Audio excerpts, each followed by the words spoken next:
दोस्तों आइए जानते हैं मरने के बाद पिंडदान क्यों किया जाता है। गरुड़ पुराण के अनुसार हिंदू धर्म में मृत्यु केवल एक अंत नहीं बल्कि एक नई यात्रा की शुरुआत मानी जाती है। इस यात्रा में आत्मा को कई पड़ावों से गुजरना होता है। गरुड़ पुराण में जो मृत्यु और परलोक के रहस्यों को उजागर करने वाला एक महत्वपूर्ण ग्रंथ है, उसमें पिंडदान का विशेष महत्व बताया गया है। गरुड़ पुराण के अनुसार पिंडदान न केवल मृतक की आत्मा की शांति के लिए किया जाता है बल्कि वह आत्मा को आगे की यात्रा में मार्गदर्शन, ऊर्जा और मोक्ष का मार्ग प्रदान करता है। दोस्तों आइए जानते हैं पिंडदान का अर्थ। पिंड का अर्थ होता है शरीर के आकार का अंश या गोला जिसे चावल, जौ, तिल और घी से बनाया जाता है। दान का मतलब होता है देना या अर्पण करना। जब कोई व्यक्ति मरता है तो उसके नाम पर यह पिंड मृत आत्मा को समर्पित किए जाते हैं ताकि वह अपने सूक्ष्म शरीर से आगे की यात्रा कर सके। दोस्तों आइए जानते हैं गरुड़ पुराण में पिंडदान का महत्व। गरुड़ पुराण के अनुसार जब कोई मनुष्य मरता है तो उसकी आत्मा प्रेत योनि में प्रवेश करती है।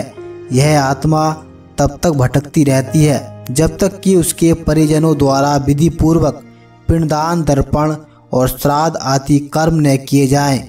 यदि ये कर्म नहीं किए जाते हैं तो आत्मा को त्रिशंकु की स्थिति में रहना पड़ता है। न स्वर्ग मिल पाता है न पुनर्जन्म। गरुड़ पुराण के अनुसार यमराज के दूत आत्मा को यमलोक की ओर ले जाते हैं और इस मार्ग में आत्मा को अनेक कठिनाइयों का सामना करना पड़ता है। इस यात्रा को प्रेत यात्रा कहा गया है और यह यात्रा 17 दिनों से लेकर 1 वर्ष तक चल सकती है। इस दौरान आत्मा को ऊर्जा, आश्रय और भोजन की आवश्यकता होती है जिसे पिंडदान के माध्यम से प्राप्त किया जाता है। दोस्तों आइए जानते हैं पिंडदान की प्रक्रिया और उसका प्रतीकात्मक महत्व। गरुड़ पुराण में बताया गया है कि मृत्यु के बाद प्रतिदिन 10 दिनों तक पिंडदान करना आवश्यक होता है।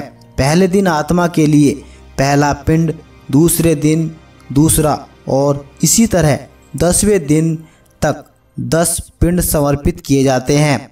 ये 10 पिंड मृतक के सूक्ष्म शरीर के अंगों की रचना करते हैं जैसे हाथ, पैर, सिर, आँख, नाक और हृदय आदि। दोस्तों इस प्रक्रिया के अंत में 11वें और 12वें दिन एकादशा और द्वादशा श्राद्ध होते हैं जो आत्मा को पितृगणों में स्थान दिलाते हैं। 13वें दिन त्रयोदशी कर्म के माध्यम से मृत आत्मा को पूर्ण विदाई दी जाती है। दोस्तों आइए जानते हैं आत्मा की मुक्ति में पिंडदान की भूमिका। गरुड़ पुराण के अनुसार जब तक आत्मा को पूर्ण पिंडदान नहीं मिलता तब तक वह आत्मा भूख, प्यास और असहायता की स्थिति में यमपथ की यात्रा करती है। पिंडदान आत्मा को भोजन और ऊर्जा देता है जिससे वह यमलोक की कठिन यात्राओं को पार कर सके।